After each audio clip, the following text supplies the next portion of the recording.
एक दिन बच्चों ने पिकनिक जाने की बात कही। ये सुनते ही अंकिता की रूह कांप गई, क्योंकि उसे एक पुराना किस्सा याद आ गया। ये बात तब की है जब अंकिता 10वीं क्लास में पढ़ रही थी।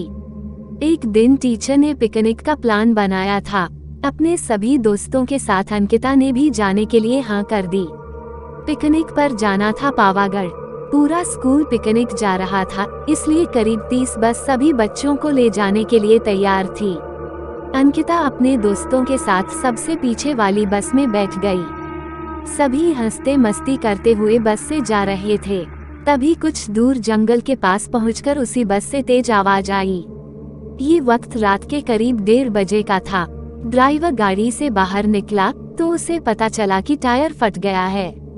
ड्राइवर ने सबसे कहा कि बस का टायर बदलने में करीब 2 घंटे लगेंगे, आप सब नीचे उतर जाइए, मैं इसे बदल देता हूँ। आप लोग पास के ढाबे में जा सकते हैं, वहाँ गर्म गर्म चाय पी लीजिए और मैं इस टायर को फटाफट बदलने की कोशिश करता हूँ। ड्राइवर की बात सुनकर सभी बस से उतर गए और पैदल चलते हुए पास के ढाबे में पहुँचे।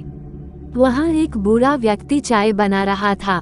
इतनी रात को ढाबा खुला हुआ और किसी इंसान को चाय बनाते देख सबको हैरानी हुई। उस बूढ़े इंसान ने कहा, आप सब चाय पी लीजिए, यहाँ अक्सर लोगों की गाड़ी खराब हो जाती है, इसलिए मैं भी अपना ढाबा हरदम खुला रखता हूँ। आप जैसे राहगीरों को कुछ मदद हो जाती है। उनकी बात सुनकर सबने चाय का ऑर्डर दे दिया। उन्होंने कुछ ही देर में सबके लिए चाय बनाकर मेज पर रख दी। चाय पीते हुए अंकिता की आंखें एकदम ढाबे की छत की तरफ गई। वहां अंकिता ने एक औरत को सफेद रंग की साड़ी में खुले बाल लहराते हुए देखा। कुछ देर बाद वो जोर जोर से हंसने लगी। भले ही हंसने की आवाज किसी को सुनाई नहीं दे रही थी, लेकिन अंकिता ने उसे मुंह खोलकर हंसते हुए देखा था। ये सब देखकर अंकिता ने डर के मारे आंखें नीचे झुका ली। कांपते हुए किसी तरह से अंकिता ने चाय दोबारा पीना शुरू ही किया थी कि उसी वक्त जोर जोर से किसी के चिल्लाने की आवाज जंगल की ओर से आई। ढाबे में बैठे हुए सभी बच्चे और टीचर उस आवाज को सुनकर डर गए। सबको डरा हुआ देखकर उस बूढ़े इंसान ने कहा कि मैं देखकर आता हूँ क्या हुआ है, आप लोग यहीं बैठे रहो। इतना कहकर वो आवाज की तरफ बढ़ गया। तभी एक लड़की को खून की उल्टी लगातार होने लगी। उसको देखकर सबकी हालत और खराब हो गई। उसी समय एक टीचर ने कहा कि तुम सब आग जलाओ और उसके बगल में बैठ जाओ। सबने मिलकर आग जलाई और गोल घेरा करके बैठ गए।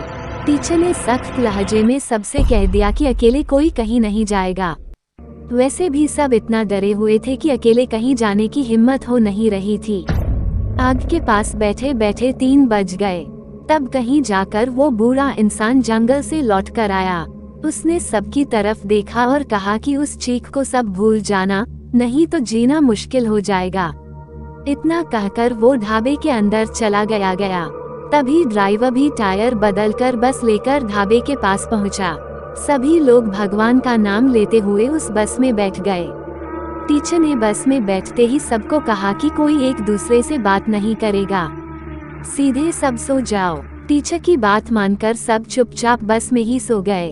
उसके बाद पिकनिक स्पॉट पर पहुंचे और करीब 1 हफ्ते बाद घूमकर आ गए। पिकनिक में किसी ने दूसरे बस के बच्चों से उस रात के बारे में कुछ नहीं कहा, क्योंकि टीचर ने मना किया। लेकिन पिकनिक से लौटते ही सबने अपने दोस्तों और दूसरी क्लास वालों को इस भूतिया घटना के बारे में बताया। आज पिकनिक का नाम सुनते ही यही भूतिया ढाबे की कहानी अंकिता के मन में आ गई और बच्चों को पिकनिक भेजने से उसे डर लगने लगा। कहानी से सीख, बीती घटनाओं को भूल जाना ही अच्छा है, नहीं तो जीवन भर वो घटना डराती रहती है।